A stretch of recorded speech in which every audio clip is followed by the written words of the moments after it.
Keir Starmer has been humiliated by Donald Trump yet again. Tensions between the US and the UK have escalated as the world is now realising that Donald Trump was not joking about his wide-ranging tariffs.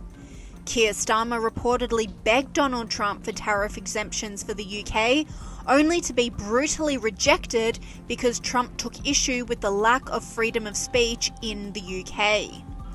And despite how adamant Keir Starmer is that the UK has freedom of speech, the Trump administration is not buying it. Just when the UK seemed to be preparing to enter calmer economic waters after a long period of instability, an unexpected storm came. The tunnel in which the UK government had struggled to see the light suddenly became dark and scary again. And the culprit behind this crisis is not the economy's internal problems, but external intervention. Donald Trump, the former president of the United States, as always, unpredictably threw an economic grenade, and the UK found itself in the epicenter of this explosion. Everyone expected the situation on the economic front to stabilize at least a little, but in fact, Britain was on the verge of a new disaster. Trump, known for his aggressive policies and sometimes completely unexpected decisions, has once again put Britain at a severe disadvantage. His decision to introduce the so-called Liberation Day tariffs has become a real sensation. This is not just an adjustment to the terms of trade, but an entire trade bomb that promises to hit the British economy in the heart. The external threat becomes especially acute against the backdrop of already existing difficulties at home. The UK economy, already shaky, will now be at risk of new blows that could destroy the entire structure of the recovery. The UK government, which had previously spoken optimistically about the opportunities for trade with the US, has now been forced to tacitly admit that the situation is becoming increasingly difficult. Nervousness is beginning to build in the cabinets in Downing Street, and senior officials are realizing that the salvation of the country's economy now depends on the ability to cope with these unexpected external challenges. The British Prime Minister, who had recently been planning for the future and promising growth and prosperity, now has to face the reality that the economy is no longer growing. On the contrary, it is rather flat, sluggish, as if stuck in a quagmire of economic deadlock. As recently as last year, the UK economy grew by just 0.1% in the final quarter, a paltry figure. Comparisons with previous periods only exacerbate the picture. Until a few months ago, growth was zero, and now the country is on the verge of entering recession. Numbers and figures are not just statistics. They are a reflection of the reality that the UK cannot move forward steadily. Despite the government's assurances, the reality is that the country's economy seems to be literally stuck in the sands, unable to find solid ground for sustainable growth. Add to this the recent alarming forecasts from the Office of Fiscal Responsibility, which has radically lowered its economic growth projections for 2025. While GDP was previously expected to grow by 2%, that number has now been cut to 1%. This change leaves little hope for early economic stabilization and undermines the entire basis of the optimistic plans on which the government was built. Instead of moving forward, the UK is faced with the fact that its economy simply cannot move. And that's where Trump's Emancipation Day tariffs come in like thunder and become a reality. These tariffs, quite unlike standard customs duties, could be a disaster for the UK, especially its industry. Cars exported to the US will be subject to new taxes, jeopardizing the British auto sector, which is already struggling. But this is just the beginning. There is a possibility that these tariffs will be extended to other goods, including auto parts, causing a chain reaction in other industries. Plus, the UK government has yet to figure out how to effectively respond to this challenge. The most alarming thing is that all this is happening against the backdrop of economic instability within the country. Already now half of Britons are convinced that the country's economy has entered a recession. Recent surveys have shown that 53% of citizens believe in the inevitability of an economic downturn, and this is the highest figure for 2 years, while only 3% of respondents hope for growth and prosperity in the near future. Such a figure is not just pessimism, it is a real worry because it indicates a deep crisis of confidence in the government and its economic plans. People no longer believe in promises of a bright future, especially when they see the country's economy stagnating and losing momentum. The current situation suggests that the UK is facing a double threat, an economic downturn at home and external pressure coming from the US. While the government is promising all possible measures to protect against these external blows, the reality is that the situation looks much bleaker. The problem is that in the face of uncertainty and economic instability, the government is unable to offer real solutions. Plans to protect the British market from Trump look unconvincing, and promises of constructive talks with the US could turn out to be just empty words. if it all comes down to Trump's occasional tweets that change the rules of the game at any moment. This is not just a trade dispute. This is a strategic clash in which Britain has the most to lose.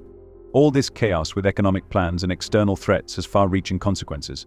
It seems that Britain can no longer keep up with events, and if the government does not deal with this challenge quickly and effectively, the country could find itself in an economic storm that will be difficult to deal with. When the UK faces the threat of economic catastrophe, all expectations of a quick response from the government and the opposition begin to crumble.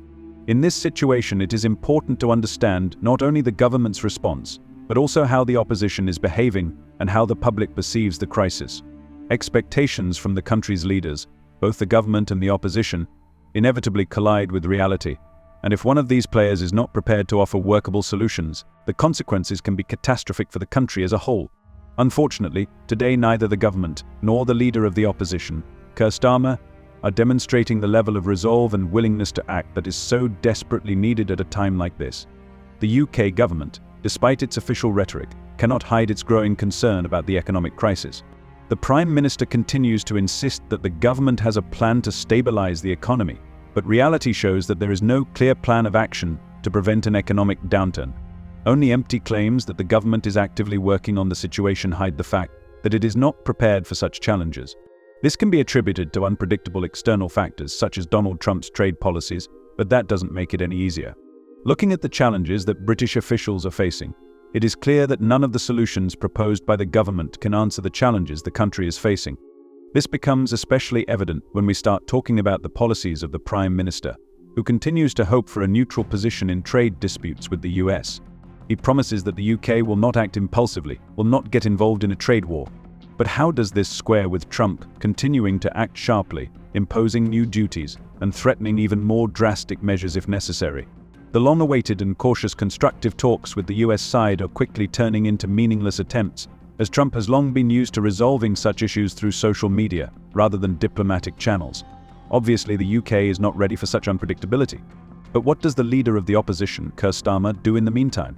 With public opinion leaning more and more towards the view that the country is entering a recession and emergency economic aid becoming less and less realistic, at least some form of reaction is expected from the leader of the opposition. Starmer, however, is silent. His office remains mysteriously silent, and amid the crisis, he seems to be disappearing from the political scene. There are no credible statements, no proposals for a real economic program that could restore public confidence. This silence is not just a political observation, it is a demonstration of weakness and lack of a clear political line in the face of economic stress. After all, how can we expect change from the government if even the opposition is not proactive?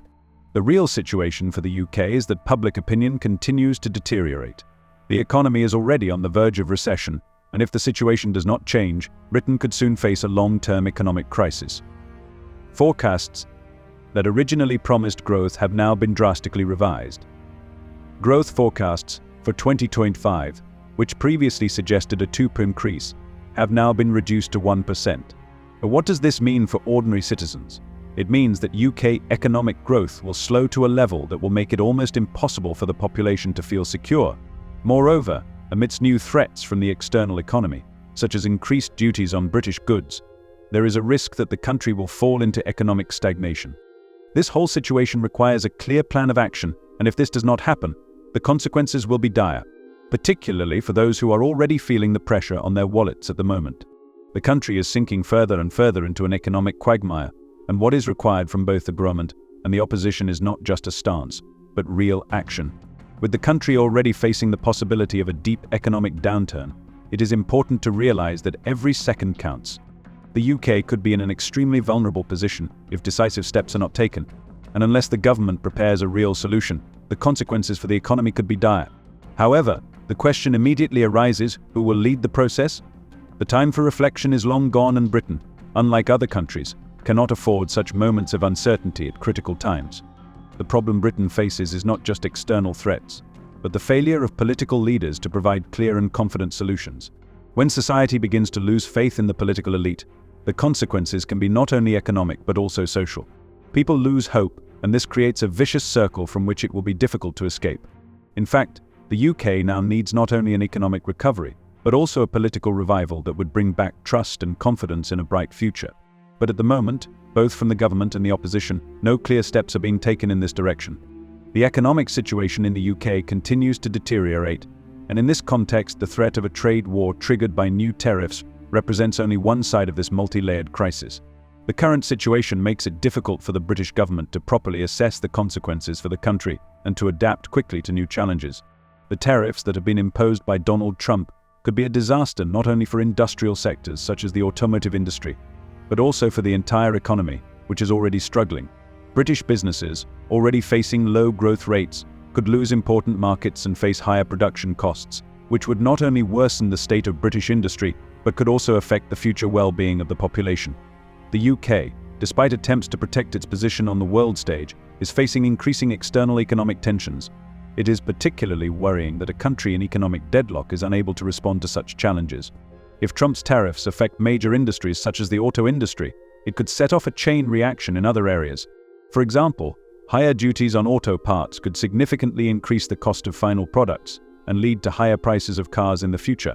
Such a situation jeopardizes not only the development of high-tech industries, but also jobs, which increases the threat of rising unemployment in the country. And while the UK has had problems to remain competitive in the international arena before, these problems are now becoming even more acute. Nevertheless, the economic crisis caused by external factors is complemented by internal problems that make the task of the government and the political elite more difficult. The biggest threat comes from the failure of domestic politics, which cannot cope without a clear answer to the most pressing challenges. The UK government, despite assurances of preparedness, remains on the edge of panic and uncertainty. Indeed, the government, recognizing the risks associated with the imposition of tariffs, has indicated that it is prepared to prepare measures to protect the economy, but as expected, no real plan of action has been proposed. Against a backdrop of economic instability and public discontent, this is even more worrying. Why is there no clear strategy? Why has the government remained silent for so long and not proposed concrete steps to mitigate the effects from external pressures? This question remains open. On top of this, even the economic situation within the UK is deteriorating. More recently, while still on the back of economic growth that seemed quite possible, there are new signs that the country is facing a severe economic downturn. Rising utility costs, rising energy prices, water and housing tariffs are all further squeezing the finances of Britons, especially in the face of low incomes and rising inflation. This is compounded by the government's failure to offer real measures to support the population. After all, if people's basic needs become more expensive and jobs are cut, the issue of social support and economic stability comes to the fore. The issue of rising prices becomes particularly pressing, which, given the ongoing economic downturn, could lead to greater inequality among citizens, with some falling deeper into poverty and others continuing to earn more amid the crisis. Unfortunately, the UK economy has already reached a point where the slightest external influences, such as the introduction of new duties or a slowdown in global growth, can have devastating effects on the domestic market. The UK, like many other countries, is in a vulnerable position where its economic resilience no longer depends solely on domestic reforms, but also on external factors such as US policy, fluctuations in global markets, and uncertainty in international politics. But how to respond to these challenges when no ready-made solutions are seen on the horizon? The country finds itself in a state of constant uncertainty, where every new move by the government only exacerbates the crisis, and the public has less and less faith in the ability of politicians to solve the problems. The politicians responsible for the UK's economic future are increasingly losing the trust of citizens amid growing fears for the country's future. When the country faces external threats, such as Trump's tariffs, against a backdrop of domestic economic instability, it becomes increasingly difficult to cope. The government promises to contain the blow, but so far these are only promises, behind which there is no real program to strengthen the economy. Only empty words about constructive negotiations with the US, which no one believes in, take attention away from the main question: what to do about what is happening here and now. Opposition leader Keir Starmer, who, despite the pressure and the crisis, has not offered anything concrete, is also playing an important role in this process. The silence of the opposition at such a critical moment is another indicator that the country is left without a real political opposition capable of offering solutions in the most difficult moments. If Starmer's party could offer concrete measures aimed at saving the economy and supporting citizens, it could be an important step in restoring confidence in the political system. So far, however, we have seen only further assurances that the opposition is ready for action, but it has not offered actionable steps. As a result, Britain faces a situation where economic and social problems are intertwined. and a solution to these problems is unlikely to be found quickly. Britain risks not only losing economic independence but also falling into recession with high levels of social tension. In these circumstances, the government must urgently review its strategy, otherwise the consequences could be catastrophic for a country on the brink of a financial crisis.